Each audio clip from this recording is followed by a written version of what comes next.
For more than 9 decades, Air France has charted a course through war, technological leaps, economic cycles, and global disruption.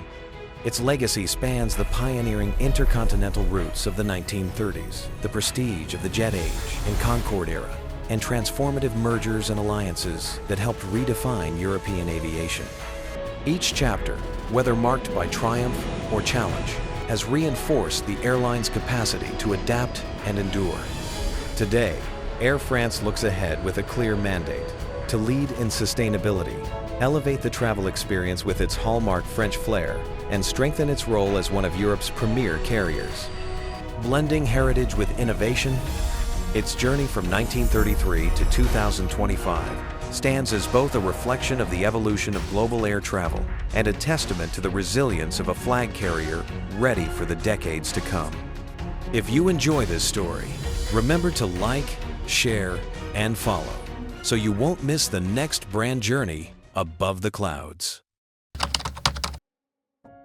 Air France was established in 1933 through the merger of 5 French airlines, forming a unified national carrier under the guidance and encouragement of the French government. The airline was officially inaugurated on October 7, 1933 at Le Bourget Airport in Paris, marking France's ambition to possess a flagship air transport company of international stature. From its inception, Air France adopted the distinctive seahorse emblem, a winged horse with a dragon's tail, along with the name Air France, selected for its clarity and global appeal. In its early years, the airline streamlined operations by reducing its combined fleet from 259 aircraft to around 90 and consolidating activities around key hubs in Paris, Le Bourget, Marseille, and Toulouse. By 1938, its network encompassed 85 destinations, making it the 3rd largest route system in the world. And annual passenger numbers had surged to more than 100,000, double the total of 1933. This swift expansion firmly positioned Air France as a leading international carrier on the eve of World War II. The outbreak of the war abruptly halted this momentum. During the conflict, Air France's operations were divided. Occupied Air France functioned under the Vichy regime, while a Free French counterpart operated in alignment with General de Gaulle. Commercial services were sharply reduced, though the Free French maintained limited routes from bases in North Africa and Damascus. By 1944, these separate networks were unified under the French Air Transport Network, and in 1946 the airline once again took back the name Air France, reinstating its role as France's singular flag carrier. This post-war consolidation laid the groundwork for renewed expansion, reaffirming Air France's place as the nation's aviation standard-bearer. In the immediate aftermath of World War II, Air France was nationalized and rebuilt as a state-owned enterprise. In 1945, the French government decreed that the airline would oversee the nation's entire air transport network. By January 1946, Société Nationale Air France was formally established as the national flag carrier, with the state initially holding a 70% stake, later increased to nearly 100%. Backed by strong government support, Air France quickly set about expanding its global footprint. By mid-1946, it operated what was claimed to be the world's longest air network and inaugurated its first Paris-New York service via Shannon and Gander. Using piston-engine Douglas DC-4s, the transatlantic journey took around 20 hours, reflecting the technological limitations of the era's propeller aircraft. The post-war period was defined by rapid fleet modernization and service innovation. Air France introduced Douglas DC-3s for regional and medium-haul flights and later deployed pressurized, long-range Lockheed Constellations to connect Europe with the Americas, Africa, and Asia. By 1948, the airline commanded one of the largest fleets in the world, with 130 aircraft in service. That same year, an act of parliament reconstituted Compagnie Nationale Air France, cementing its role as France's state-backed flag carrier. Under the leadership of Max Hymans, appointed chairman in 1948, the company pursued an ambitious modernization strategy and laid the groundwork for entry into the jet age. During the 1950s, Air France established its operational base at Paris-Orly Airport and expanded its network to an impressive 250,000 kilometers by 1952.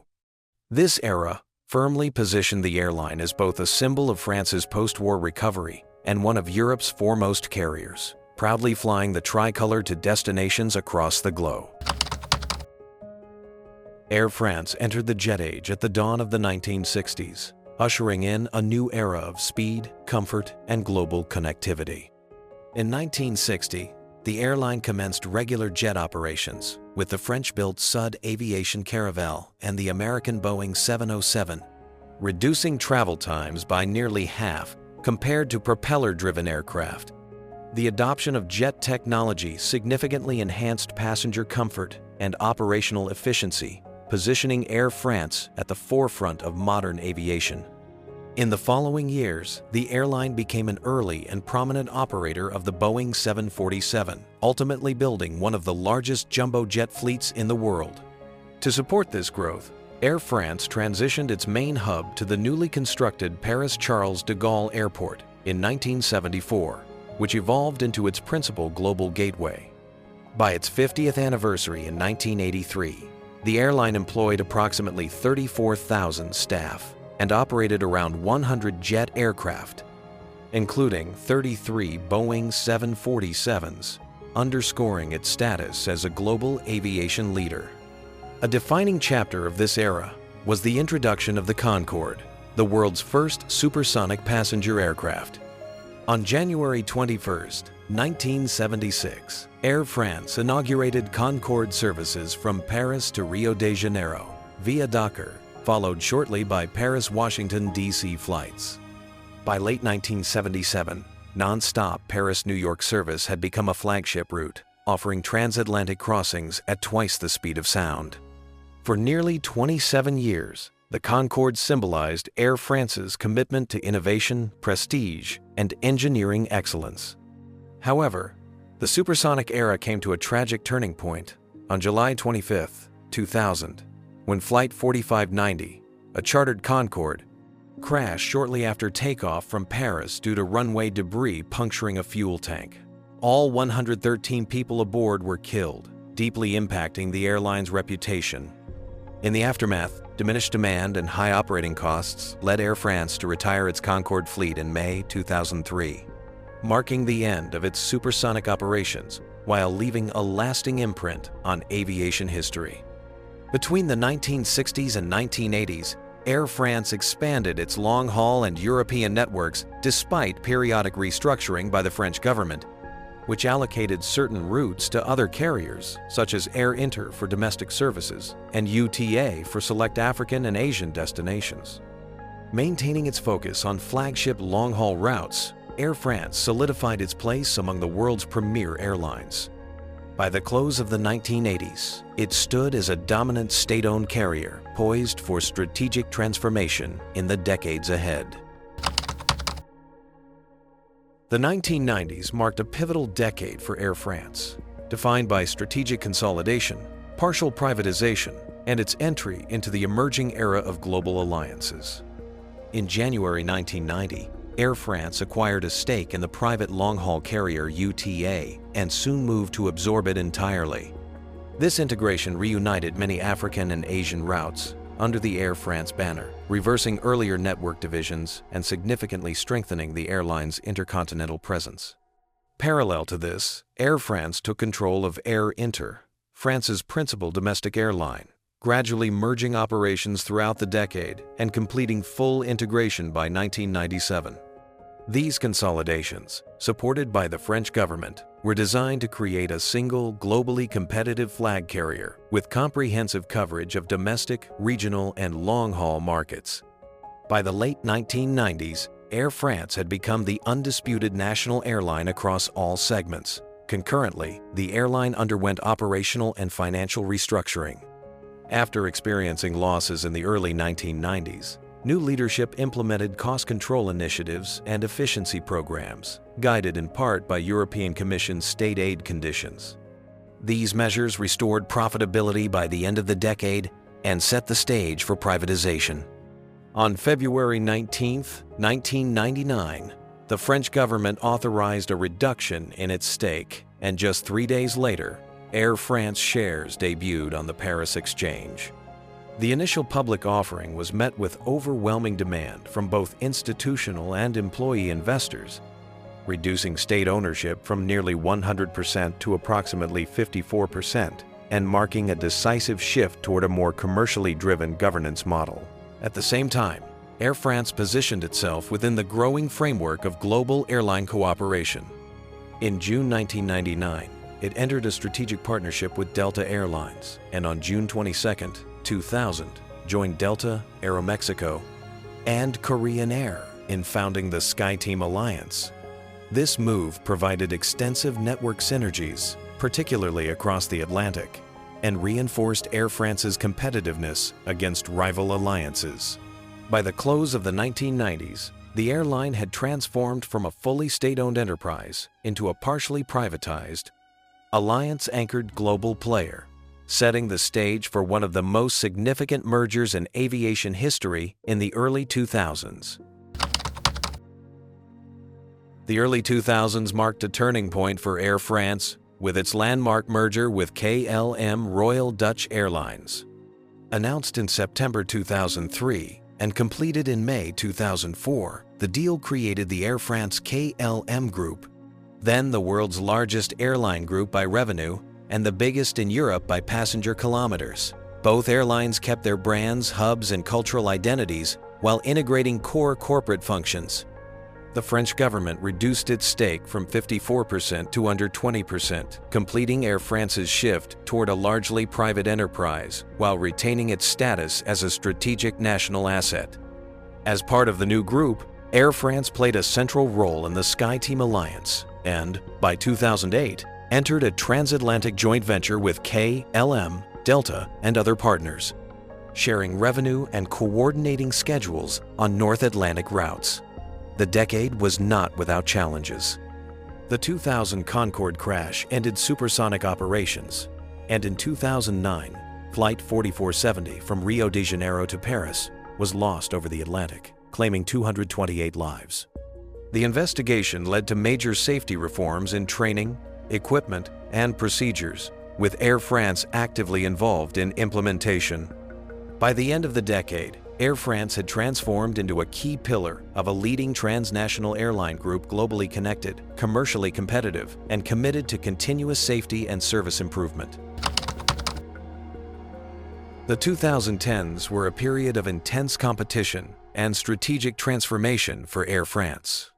Confronted with high fuel costs, economic volatility, and mounting competition from low-cost and Gulf carriers, the Air France KLM Group struggled to maintain profitability in the early years of the decade.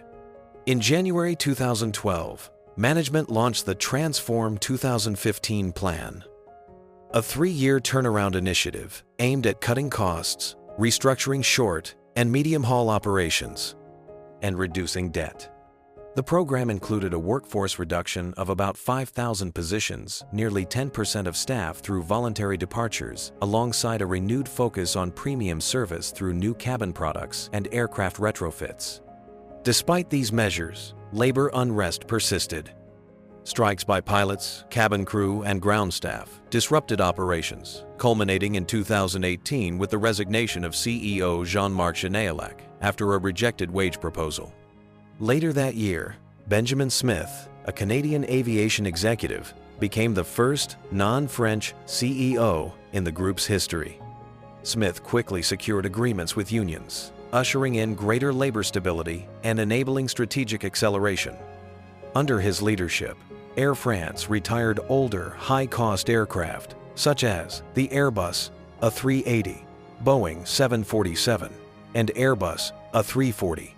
Replacing them with more efficient Boeing 787 Dreamliners and Airbus A350s. The carrier also expanded its low-cost arm, Transavia France, and placed major orders for Airbus A220 and Airbus A320 Neo family aircraft to modernize short and medium-haul operations.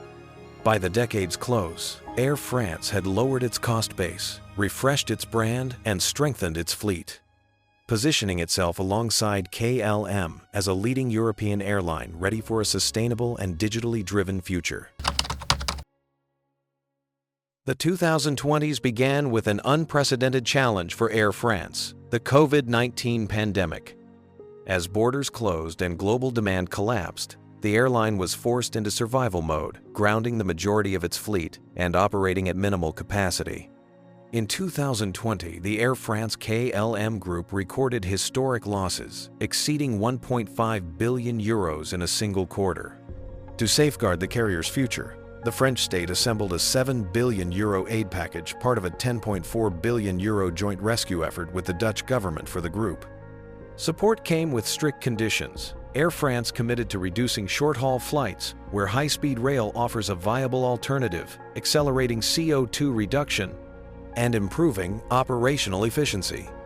Structural adjustments followed, including a permanent capacity cut of more than 20% versus 2019, and workforce reductions exceeding 7,500 positions at Air France, alongside additional measures at KLM. By 2021 to 2022, the French government increased its equity stake to strengthen the balance sheet, while the group began repaying state loans as demand gradually returned. Post-crisis, Air France pivoted toward long-term sustainability and competitiveness. In 2021, it launched the Air France ACT roadmap, targeting a 30% reduction in CO2 emissions per passenger kilometer by 2030 compared to 2019, and committing to net zero emissions by 2050. Fleet renewal is central to this strategy. Next-generation Airbus, A220s and Airbus A350s, offering 25% lower fuel burn and reduced noise, are replacing older, less efficient models. By 2030, 70% of the fleet is expected to consist of new technology aircraft. Complementary initiatives include expanded use of sustainable aviation fuels, SAF, elimination of most single-use plastics on board, waste reduction, and operational efficiencies such as optimized flight routing. The airline is also investing in future propulsion technologies, including hybrid electric and hydrogen concepts, to maintain its environmental leadership. As of 2025, Air France emerges from the pandemic as a leaner, more agile, and sustainability-focused carrier. It remains a pillar of the Air France KLM group, serving over 300 destinations worldwide, and a founding member of the SkyTeam Alliance, leveraging global partnerships to strengthen its market position. With the French state retaining a strategic shareholding, Air France continues to balance its national role with the demands of a competitive global marketplace, positioning itself to lead in an aviation sector defined by innovation, resilience, and environmental responsibility. For more than 9 decades, Air France has charted a course through war, technological leaps, economic cycles, and global disruption. Its legacy spans the pioneering intercontinental routes of the 1930s, the prestige of the Jet Age and Concorde era, and transformative mergers and alliances that helped redefine European aviation. Each chapter, whether marked by triumph or challenge, has reinforced the airline's capacity to adapt and endure. Today, Air France looks ahead with a clear mandate: to lead in sustainability, elevate the travel experience with its hallmark French flair, and strengthen its role as one of Europe's premier carriers. Blending heritage with innovation, its journey from 1933 to 2025 stands as both a reflection of the evolution of global air travel and a testament to the resilience of a flag carrier ready for the decades to come.